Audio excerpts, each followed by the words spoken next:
Pinagpalang araw po mga kamatang, nakikita nyo guys ito. Akala nyo kung ano lang iyan. Yan po ay oven ng hanging chicken na aking iluluto. At yan po ang mga uling. Kitang kita nyo naman oh. Yan ay di uling po. Kumbaga isasabit diyan ng mga manok para maluto. At talaga namang napakabango at napakasarap ng luto din eh.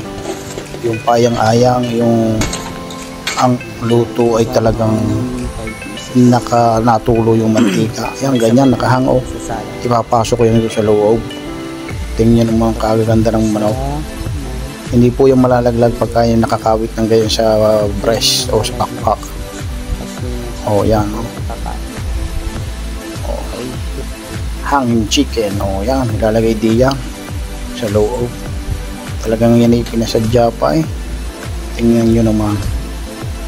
Oh, tapos may baga doon sa ilalim ay kulob na kulob. Ay talagang double layer po yan oh. Ay kita nyo yan. Kaya ang init niyan sa labas ay hindi naman masyadong hunab na hunab.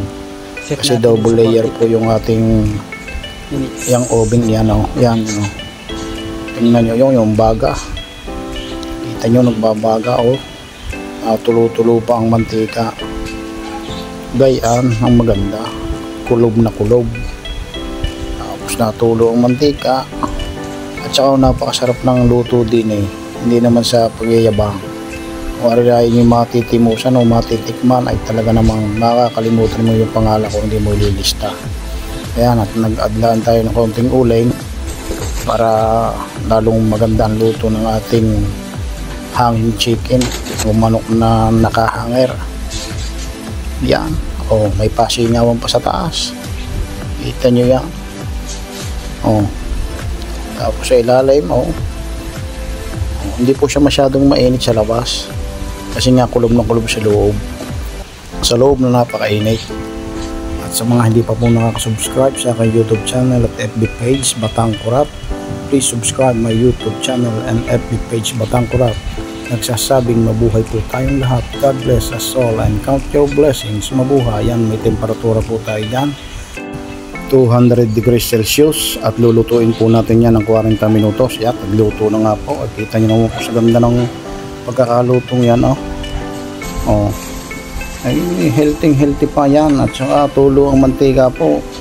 Kita nyo naman oh. Parang mamahaling manok na iniluto sa oven eh oh. Ay yan ang tsura oh. At talagang pag natikman nyo oray at talagang ibang iba ang lasa. Tunay naman ho talaga. Oh, yan po. Ipungan nyo abang lingkod si Batang Kurat. Nagsasabing mabuhay po tayong lahat. God bless us all and count your blessings. Mabuhay.